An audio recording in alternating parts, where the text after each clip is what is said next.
Assalamualaikum warahmatullahi wabarakatuh. Selamat malam teman-teman. Malam ini podcast Pangkep Hebat akan berbincang-bincang dengan salah seorang pejabat yang ada di Kabupaten Pangkajene dan Kepulauan.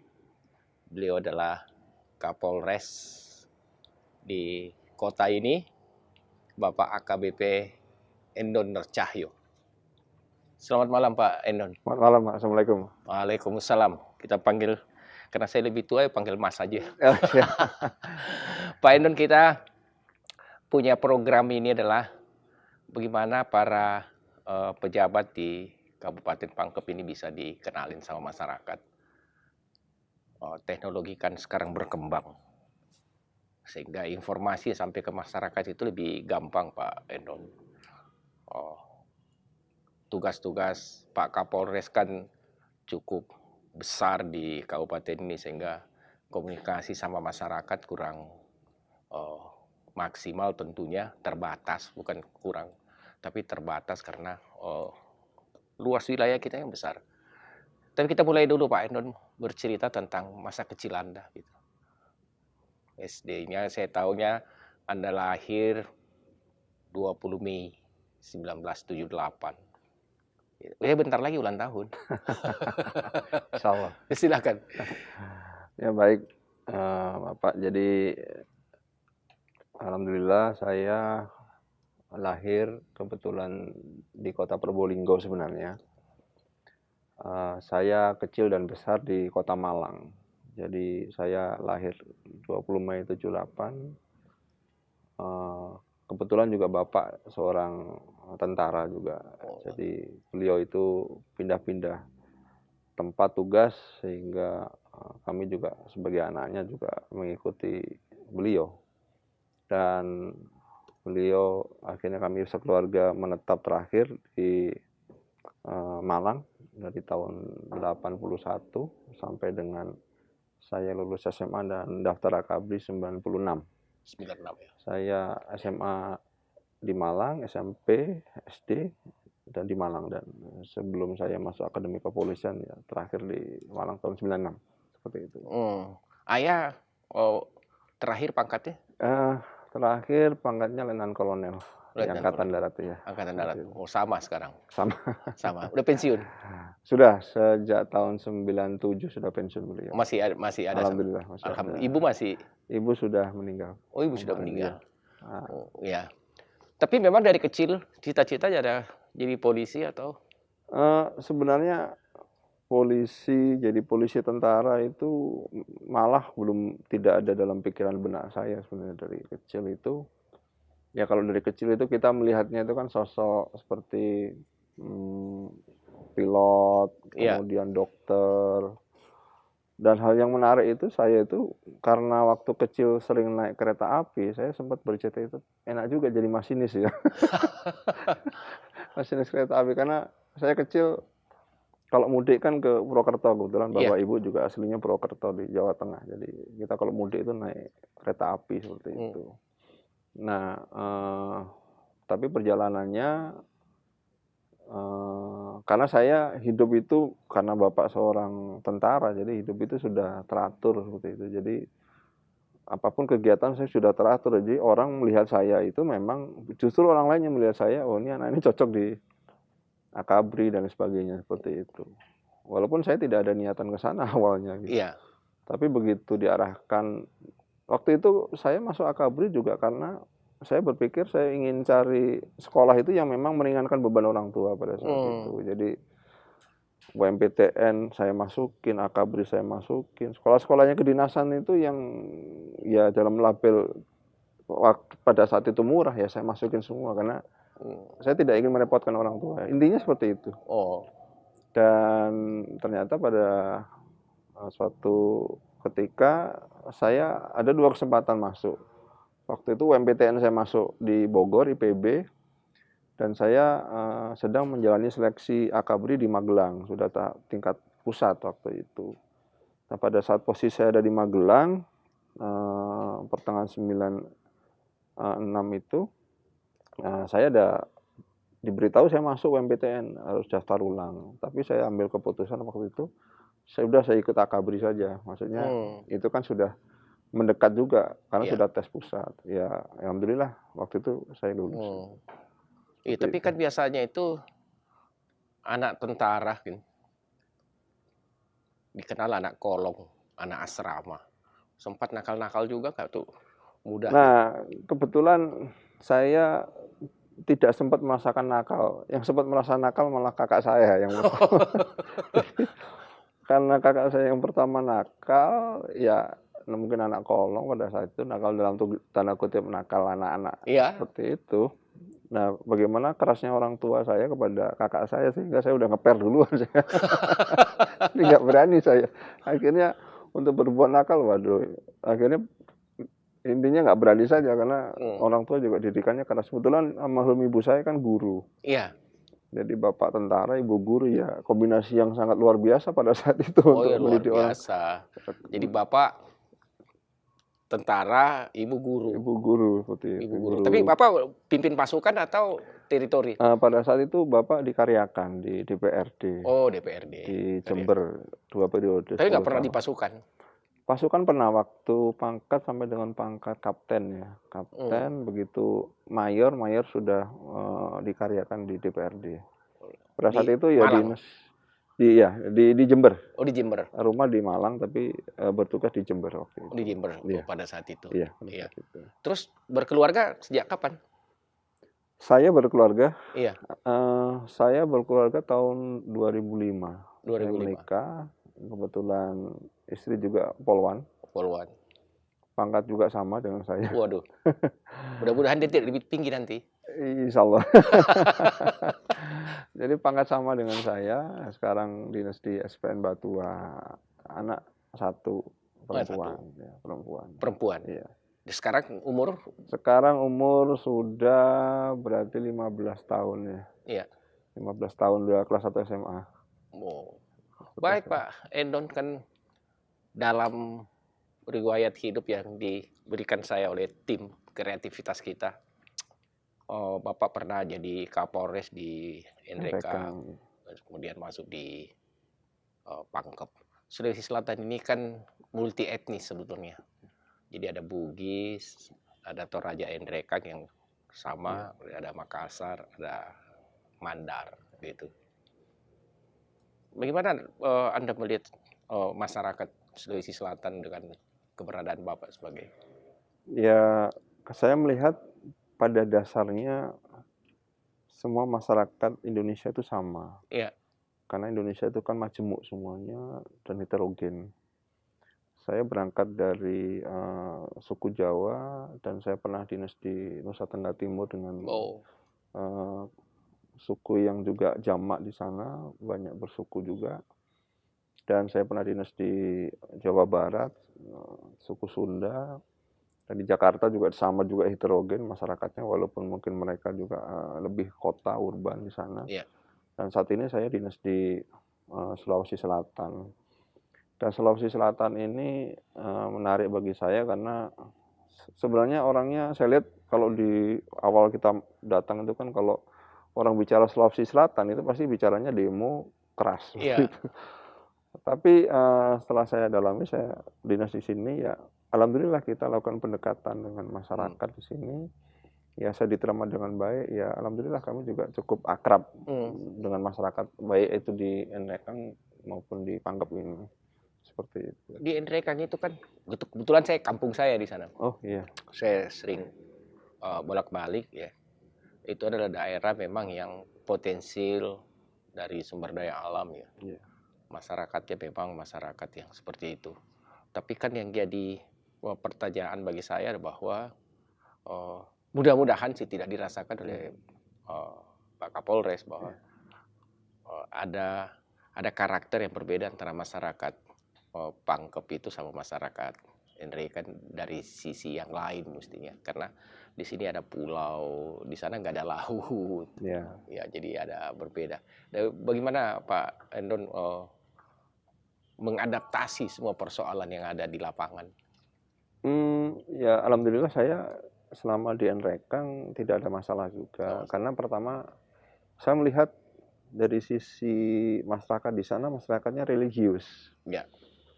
Nah, itu yang saya manfaatkan pendekatan itu kepada masyarakat dari sisi religius. Luar biasa memang di Nrekang itu, ya sisi religiusnya lebih kental memang di situ. Jadi, nah itu kemudian memang di sana ada beberapa, ternyata Nrekang itu kan berbeda dengan mungkin mereka menempatkan dirinya berbeda dengan suku yang lain ya, karena mereka menyebutnya kan suku Maserenpulu ya. Ada di situ ada Maiwa, ada Nrekang, ada Duri, seperti itu. Tapi dengan keberagaman itu saya melihatnya juga sangat baik, karena memang di sana kan daerah pegunungan ya. Iya. Saya dinas di sana itu alhamdulillah saya sudah masuk ke pelosok-pelosok dari Parumbehan, Bungin, sampai Nating. Saya jauh banget. Berputar itu sampai naik motor sekitar 6 jam. Saya naik motor lewat Tapong itu ke belakang. Saya juga sudah ke Masale, Baroko masuk ke atas. Baroko naik motor semuanya saya udah. Kampung saya di Sosok. Oh, di Sosok. Oh, di Cake ya. Masuk ke atas. Masuk ke dalam. Tapi dari sisi Kamtipmas bagaimana Mas? Kalau antara Pangkep misalnya sama Nrekang gitu. Kalau Kamtipmas itu di sana masyarakatnya, karena masyarakatnya mereka banyak berkebun, itu lebih relatif tenang di sana. Kamtipmas tidak banyak gangguan Kamtipmas di sana. Nggak banyak. Masyarakat mereka di sana itu memang khusus mereka bekerja, berkebun, dan ke masjid seperti itu. Jadi aktivitas tidak banyak yang mengganggu keamanan di sana, tidak terlalu banyak di situ. Jadi saya melihatnya di sana cukup relatif aman sih di sana. Aman. Tidak terlalu. Terus kalau di Pangkep? Saya melihat berapa bulan? Udah berapa lama di sini, Pak? Sudah 6 bulan ya. 6 bulan. 6 bulan dari akhir Oktober sampai sekarang sudah 6 bulan, mungkin hampir jalan 7 bulan. Pangkep ini masyarakatnya sebenarnya sih hampir sama, cuman karena dia pengaruh dekat dengan Makassar, akhirnya itu karakter masyarakat itu yang tidak bisa kita ini kan apa, kita pisahkan, karena antara Makassar, Maros, Pangkep itu satu jalur, sehingga tren kejahatannya ya hampir-hampir sama seperti itu. Cuman di sini lebih tenang, tidak seperti Maros ataupun di Makassar seperti itu. Dan masyarakatnya pun saya lihat juga ya cukup baik, kemudian tidak terlalu apa dengan aparat juga, mereka juga cukup kooperatif juga. Karena kan Pangkep itu dalam konteks apa namanya demografi religius ya disebut sebagai daerah yang marginal. Kenapa marginal? Karena di sini perbatasan antara Bugis sama Makassar. Makanya kalau Bapak di Pangkep ini, kalau di sebelah utara, kalau kita dari Makassar sebelah kiri itu Makassar bahasanya, kalau sebelah kiri Bugis. Lebih banyak Bugis. Jadi, tapi di sini juga berkembang ajaran-ajaran Islam tertua di Sulawesi Selatan, ada di Pulau Salemo seperti itu. Nah, kalau melihat situasi seperti ini, tentu beda nih Nrekang sama Pangkep. Pangkep jauh lebih luas, jangkauannya ada pulau, ada pegunungan, ada daratan. Bagaimana Anda melakukan konsep Kamtipmas di sini? Memang saya melihatnya ada perbedaan, terutama pertama kalau saya lihat sosiologis demografisnya terlebih dahulu, karena di Nrekang itu kan daerah gunung-gunung, bukit-bukit, dan di sini dia tidak memiliki tiga dimensi masyarakat yang secara geografis juga berbeda seperti itu. Nah, sebenarnya intinya pendekatannya sama saja. Bagaimana kita dekat dengan masyarakat, bukan kita panggil masyarakat, tapi kita yang mendekat pada masyarakat. Konsep itu yang saya bawa kemana-mana, dan itu konsep yang cocok, karena kita bukan kita yang memanggil masyarakat, tapi kita yang dekat dengan masyarakat. Jadi dimanapun kita bertugas, bagaimana konsep yang disampaikan oleh pimpinan, salah satunya program pemulihan masyarakat itu yang yang utama, yang penting. Dan konsep itu di mana saja bisa diberlakukan. Iya. Contoh misalnya sekarang, bagaimana saya berhadapan dengan masyarakat di pesisir.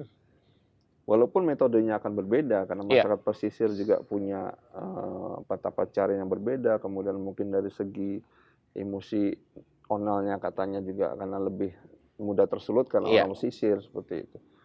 Tapi dengan kita mendekatkan diri kepada masyarakat, masyarakat pun juga merasa segan dengan kita. Paling tidak, oh ternyata polisi ingin mendekat pada masyarakat. Tidak ada barrier di situ, Oh, tidak ada bariernya. tidak ada sekat di situ. Kita berbaur dengan masyarakat. Insya Allah kita akan dekat dengan masyarakat. Kita tahu apa yang diinginkan oleh masyarakat. Kita memahami apa need mereka, kebutuhan mereka itu terhadap polisi ini apa, Iya. seperti itu. Sama juga masyarakat yang ada di daratan dan di pegunungan. Seperti itu. Kemarin saya sempat naik motor dari Tondong ke Baloci. Iya.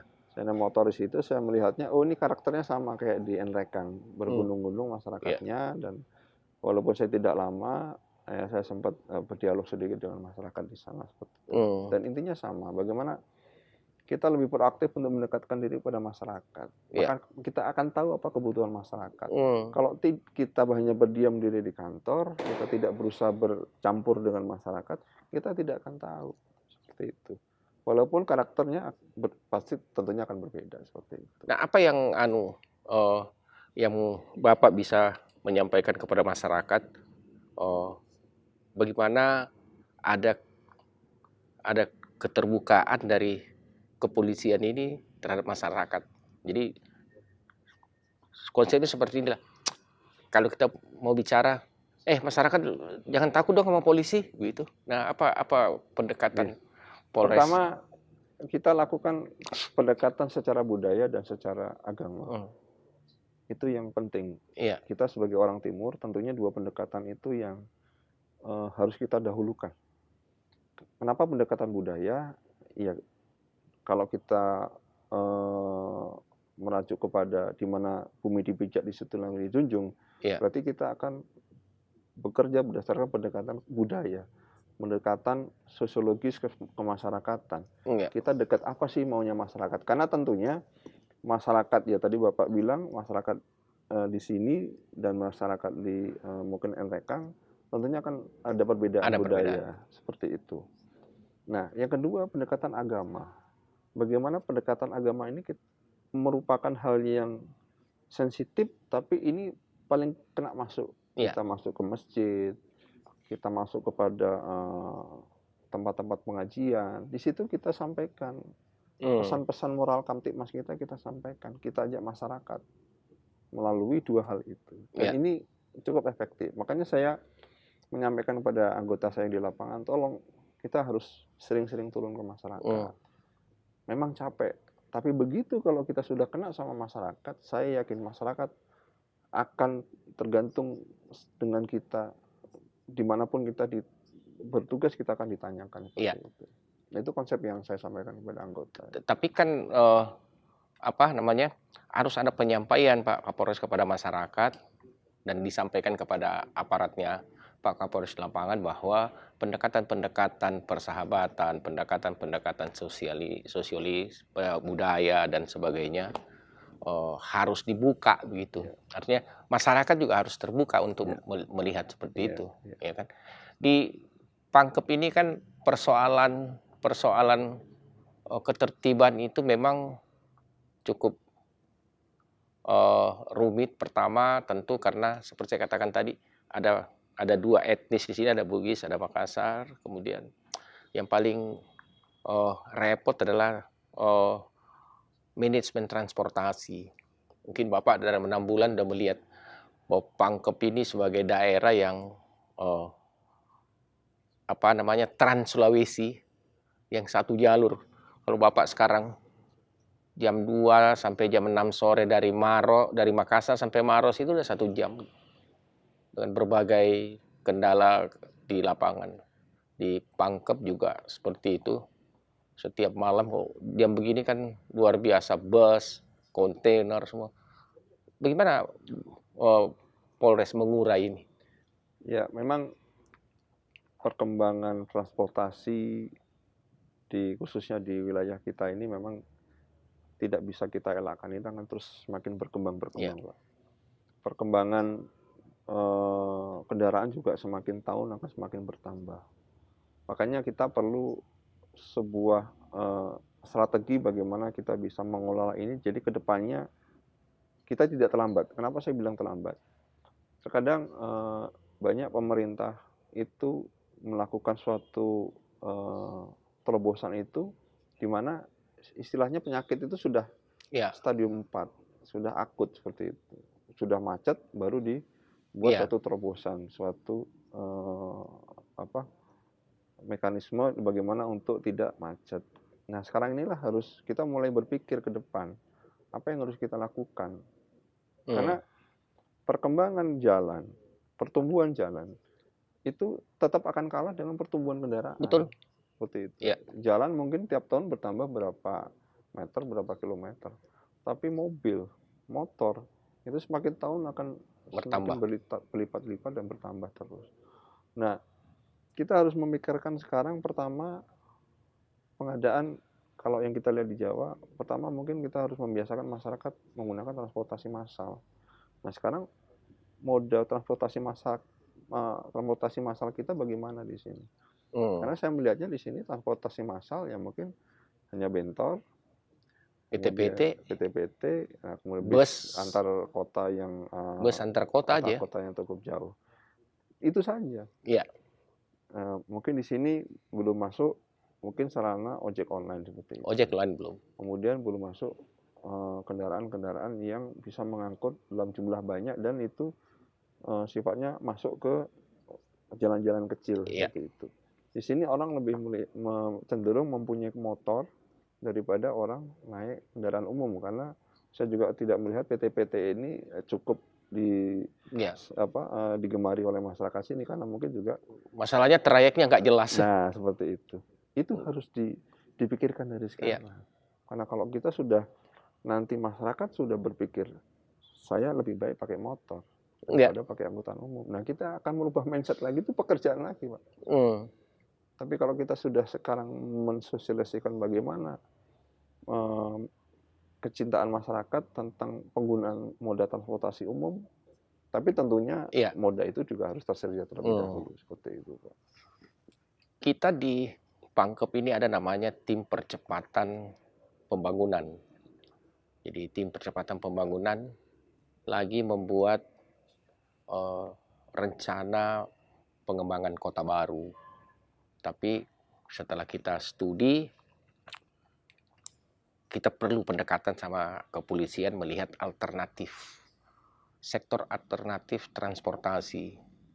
Nah, kalau menurut Bapak yang mana yang efektif? Apakah jalur utama ini kita tarik ke kiri, ke Minasatene, Baloci, Tondong keluar di Bungoro, atau kita ambil di sebelah sini yang jembatan di sana keluar? Nah, menurut Bapak yang mana yang efektif? Iya, kalau kita bicara program kegiatan, tentunya kita harus memilah-milah. Kita harus melihat apa program jangka pendek kita, apa program jangka menengah kita, dan apa program jangka panjang kita. Kita harus melihat apa permasalahan jangka pendek kita di sini. Kalau saya melihat Pangkep ini kan banyak jalan-jalan kecil, gitu ya.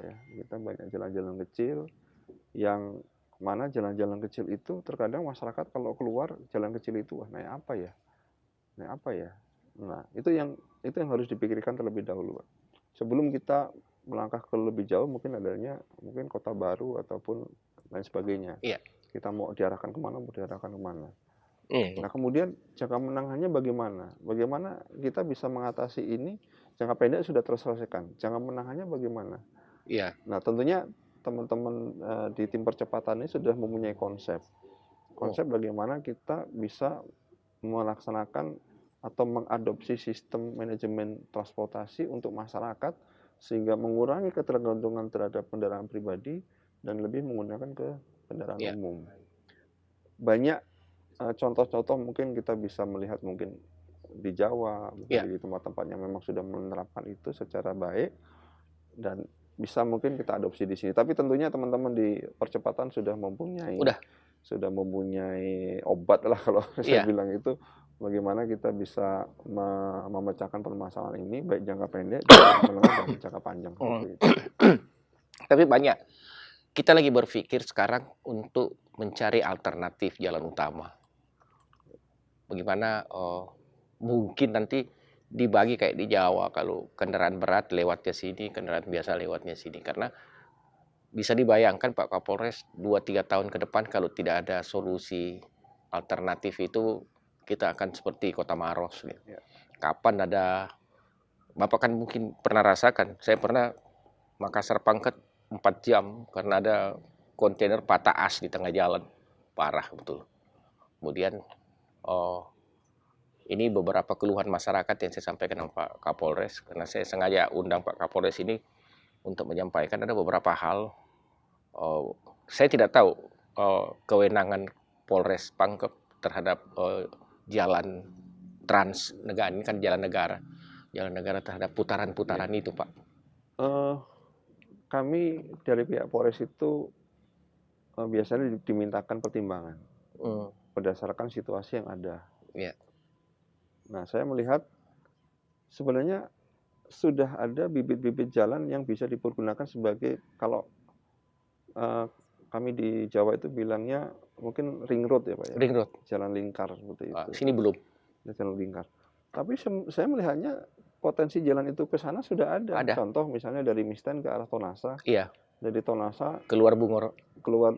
Tidak Bungoro, lanjut lagi bisa. Lanjut lagi lewat Jembatan Kuning, iya. Tembus ke mungkin ke Mandale, iya. Tembus lagi baru masuk lagi ke Jalan Poros. Itu potensi yang mungkin bisa dipergunakan. Jadi bukan hanya kita juga memindahkan transportasi itu, kita akan memindahkan pusat keramaian ataupun ekonomi masyarakat. Mestinya caranya berpikir begitu, tapi kan sekarang tentu ada kerjasama dengan pemerintah untuk mengajak masyarakat memanfaatkan itu. Ini yang kelihatannya belum ada, atau informasi yang belum ada sampai ke situ. Atau mungkin pemerintah Pangkep ini di masanya Pak Yusra bisa ada rambu-rambu yang menandakan bahwa ada alternatif loh untuk kita jalan di sini, seperti itu. Nah, yang selanjutnya begini Pak Kapolres, beberapa keluhan masyarakat. Misalnya salah satu contoh di depan Tahu Sumedang. Itu masyarakat protes. Kenapa keluar dari situ langsung mutar? Dan itu udah terjadi kecelakaan berulang-ulang. Jadi kalau Bapak keluar dari Tahu Sumedang itu kan ada putaran langsung bisa ke Makassar. Dulu itu nggak ada. Ceritanya orang, saya nggak tahu. Tapi masyarakat ya udah, kalau orang mau keluar dari Tahu Sumedang belok kiri aja, nanti di sebelah sana baru muter, jangan langsung keluar kayak begini. Karena itu yang salah satu keluhan.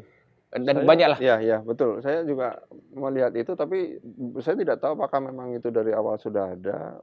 Karena saya juga melihatnya dari awal, waktu saya pertama melihatnya memang sudah ada. Saya tidak tahu apakah dulu memang itu tertutup, atau karena memang seharusnya semua U-turn itu, putaran itu sudah ada mekanismenya, sudah diatur dalam peraturan Kementerian Perhubungan setempat seperti itu. Karena itu kalau kami kan hanya bagaimana mengatur jalannya lalu lintas itu biar lancar. Tapi adanya rambu-rambu, kemudian U-turn itu sendiri, itu sudah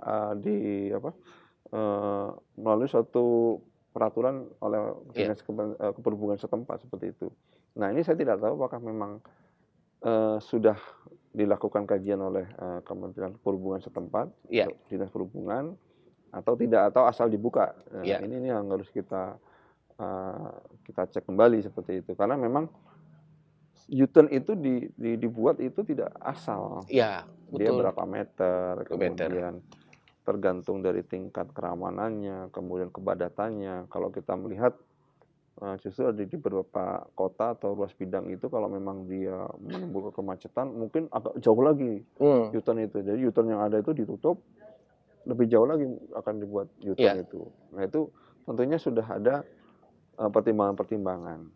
Tapi di sini sebenarnya polisi juga punya fungsi diskresi, di mana kalau memang itu kita melihat itu sangat meresahkan, itu sebenarnya bisa kita tutup dengan diskresi kita. Iya. Diskresi kita. Cuman mungkin saya sendiri pribadi juga belum ada penyampaian tentang kekhawatiran masyarakat itu, tapi tentunya teman-teman di lapangan juga pasti sudah berpikir apakah ini memang sangat meresahkan. Karena sekali lagi saya belum tahu apakah memang dari awal ini sudah ada putaran di situ atau memang baru-baru saja. Iya.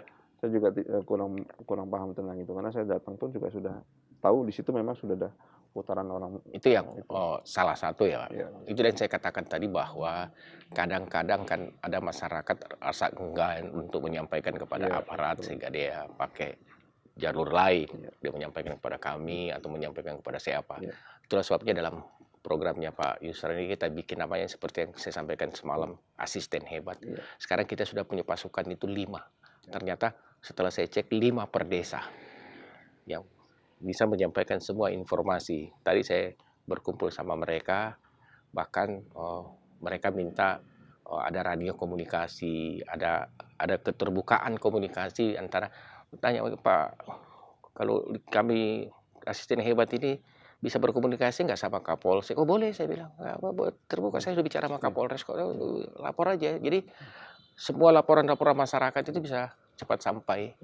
Tapi begini Pak Kapolres, kita di ujung pembicaraan kita ini,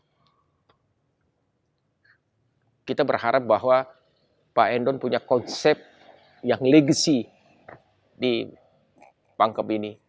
Artinya kalau kemudian beberapa tahun kemudian terus Bapak meninggalkan Pangkep, ada kenangan yang buat di Pangkep, ada yang diingat.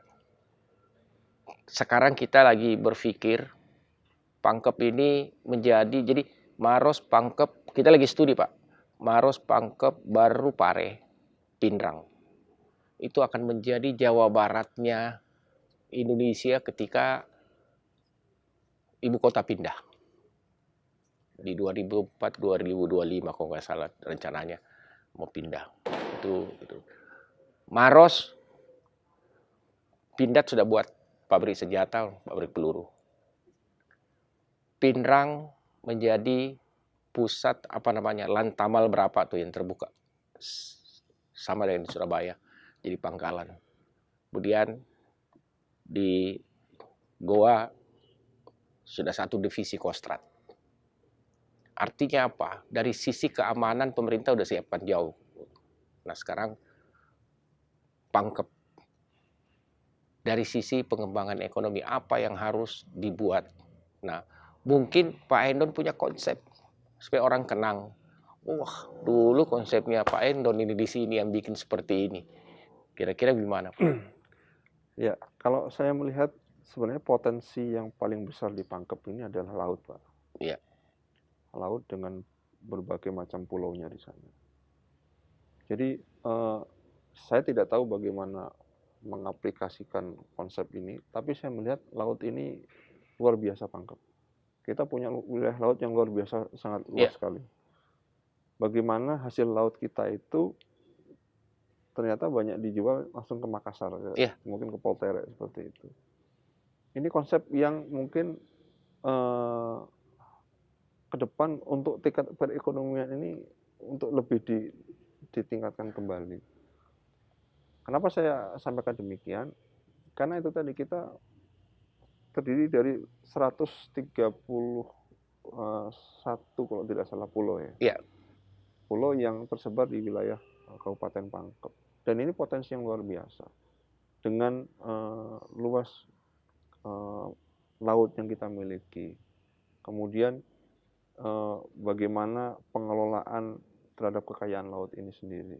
Itu yang pertama yang saya pikirkan. Yang kedua,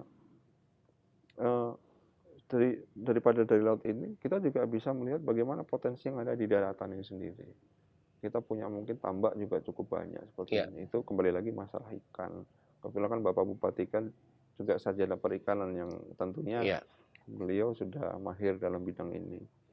Kemudian kalau kita melihat ada lagi konsep kita punya namanya buah lemon yang Iya. yang menjadi ikon kita seperti itu. Nah ini beberapa hal yang bisa kita tonjolkan dalam hal perekonomian kita seperti ini. Karena di sisi lain mungkin oke, kita punya Tonasa, tapi apakah Tonasa bisa mungkin sebagai mata pencarian orang-orang secara umum? Kan tidak, hanya tertentu saja. Tapi dengan memanfaatkan sisi laut, kemudian kita juga punya tambak yang cukup luas kalau saya lihat. Karena kalau saya lihat mungkin dari sisi kayak sawah mungkin tidak terlalu banyak kita. Tapi beberapa perkebunan saya lihat juga cukup bagus potensinya. Nah, hal-hal ini yang bisa dikembangkan mungkin dalam waktu periode beliau Pak Bupati untuk lebih menciptakan pangkep hebat ini seperti itu.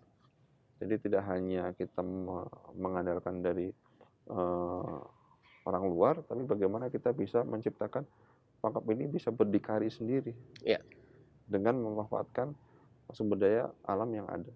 Mungkin seperti itu, Pak. Mungkin nanti ke depan begini, banyak kan produk di sini yang kita bisa bikin. Dari dulu itu kita punya tagline namanya pangkep boledong.